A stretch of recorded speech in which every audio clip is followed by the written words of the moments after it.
Hello everyone, hope you're doing well. It's time to have a look at a news post from Stoner, who is one of the community managers for good old Gaijin, and it's of course about the severe damage mechanic. So they did the testing over, I think it was last week, over a few days, and they got a bunch of feedback from it, and what they're going to be doing is implementing the severe damage mechanic this week.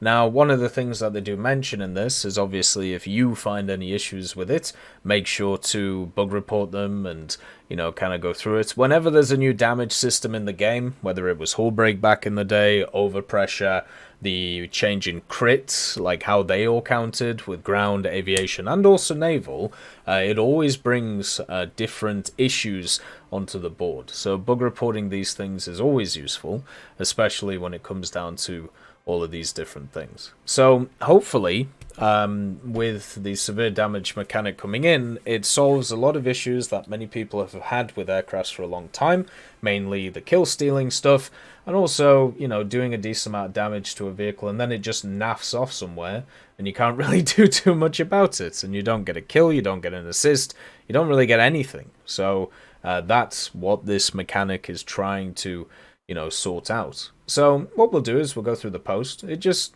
outlines some specific points about the mechanic from the testing and some of the feedback, which is why the feedback is important. It is very important to let your voice be heard in these ways. If you don't let your voice be heard, then they don't know how you feel about these things, especially if they're asking for all this stuff going. So using the forums, using the bug reporting page, using general feedback on social media is kind of the way to go. It was actually interesting. We were reading about World of Tanks. This is kind of a side thing, but World of Tanks have actually decided they're going to close their forums and move over to a official Discord server, which I feel like would just be manic to deal with. But I'm kind of surprised that War Thunder hasn't got kind of like an official Discord thing going on. They do for the esports stuff, but not for like the general game.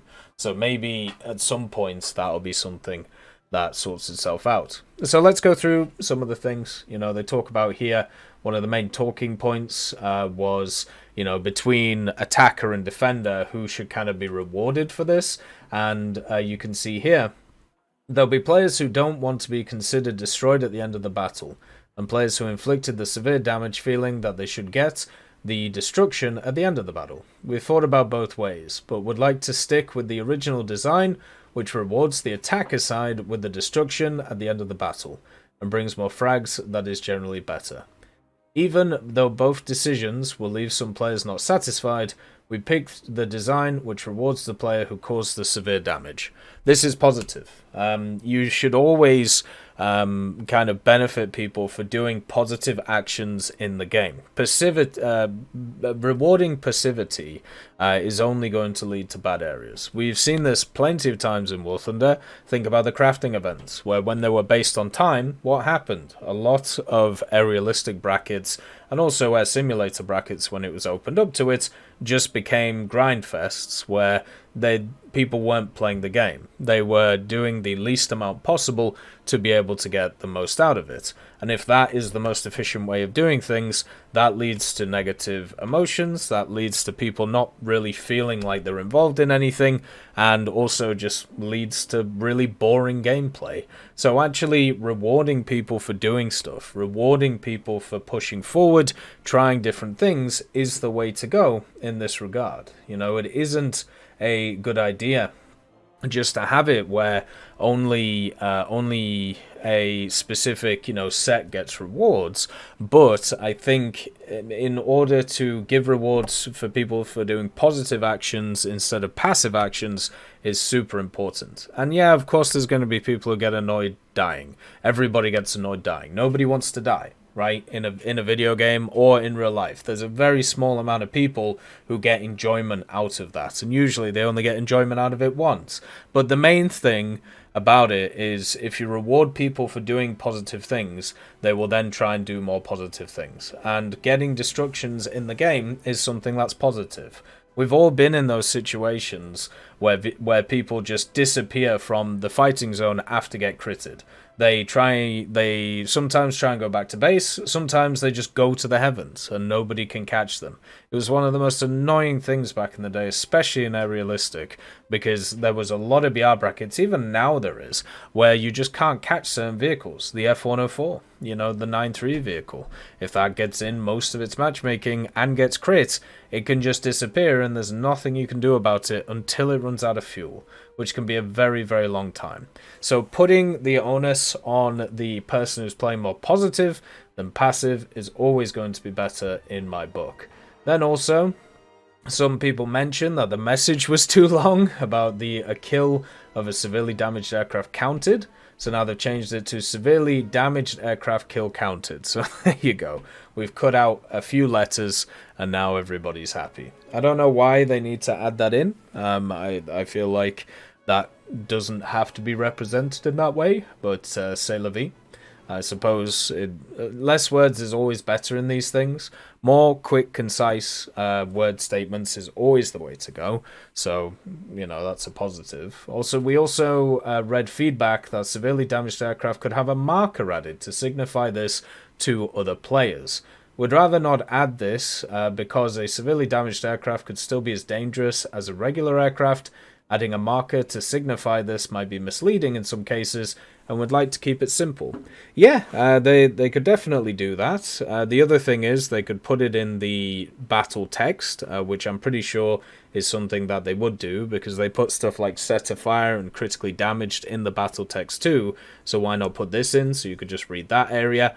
One of the issues with putting a marker like that above somebody's head is you are basically going, hey guys, so this guy, just go and destroy him because it's really easy to kill him because he's, got issues with his flight performance. So what you're going to end up is a seagull mentality or, bees in a honeypot mentality where people are going to see the symbol and just go, like, easy kill. And that means that the flow of the battle is going to be screwed. We already have this, by the way, with stuff like bombers, stuff like strike aircraft, the way that they fly about the place, you already have this. But it would be made worse when you actually, start tagging people as, having issues with their plane. I don't think they should do it with vehicles like that. I think putting it in the battle text is completely fine. And, people should really read that stuff more and also read, other areas of the screen more. But at the same time, this is generally worth it. Then, also mentioned were aircraft on fire. Fires don't count as severe damage because they can be extinguished and not cause any meaningful impact on the flight characteristics. However, if the fire causes a lot of damage to the parts of an aircraft previously mentioned in our news posts, it'll then count as severe damage, which is completely fine. It's always been a bit odd with fire, like if it causes a critical hit or if it doesn't. Usually it burns to a point where it causes a critical hit, so they're just doing the same thing with the severe damage thing. The severe damage thing will just be a larger crit at the end of the day. The one thing that I'm interested in, though, is EFS. So EFS is a system that was added to a lot of vehicles over the previous period of time, and what EFS does is it extinguishes a fire in an engine. But also what it does is it destroys that engine so you can't use it. So let's say you have a bomber with access to 4 engines. One of them gets set on fire, you put the fire out, but that engine is also dead. Does that count towards a severe damage? Or is that just a critical? That's the thing that I would kind of find interesting. How much does the fire have to burn in order to take out, on the vehicle for it to be seen as severe in that sense? Because I know that they've outlined a lot of the kind of reasons, like what severe damage is compared to a critical, but that is something that I would like to know. If an individual engine gets taken out, I don't think that's classed as severe damage. But what if it burns a bunch of stuff around it, like, the wing, stuff like the aileron, the fuel tanks, all this, and then you put out the fire? What happens in that regard, right? That's the only thing I would want to kind of see. if that would have a difference. Also, some requests had a similar mechanic to ground and naval. Let's be honest, ground and naval don't need this. The big reason why this mechanic is coming in is because you have situations where planes get really badly damaged and then they just disappear. Right? They just disappear from the battle. It isn't that, or it isn't the fact that these vehicles are, battle worthy, or they're not fighting, because generally if you dogfight with a vehicle that's been critted, you're usually either going to win or you're going to lose. So this mechanic wouldn't apply. What's happening is when people get crit, a lot of them don't want to die, so they just buzz off somewhere in a battle. With ground and naval, the battlefields are much more concise, right? They're much more closer to each other, so you can't just disappear in a tank, right? You can't just disappear in a naval vehicle. It's very hard to do that. You can't just hide it somewhere in the vast majority of setups. Well, with planes, you definitely can, and it's happened for years that this has been the case. You take some wing damage, all right, I'm going to space, right? We've all seen it, and it's very annoying when it happens. So this mechanic is there to try and address stuff like that, right? Simple as that.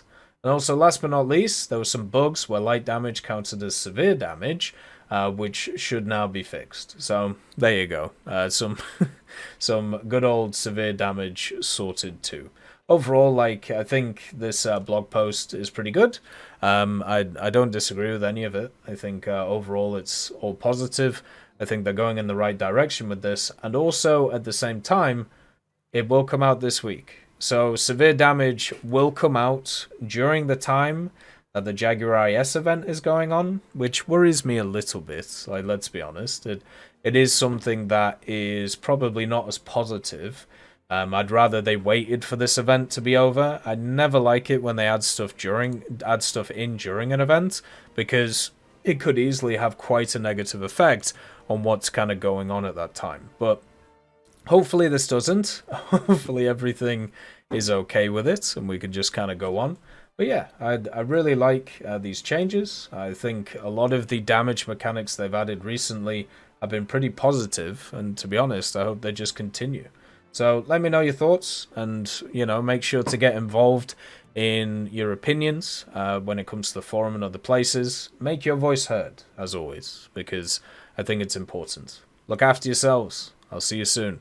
Bye-bye. I'd like to thank Schnitzel Stroker, Brendan Quinn, Vilneus, Character Fuel, Carrion Crow, Nicholas Richardson, Gus Irenicus, Pyman, Wartinder, Teddy, Daniel Stanton, B. Young, Opium Prime, Masonocrat, Lafouche, Alan Hacker, Sem Arslan, Uncle Bean, and Derek R. for supporting the channel.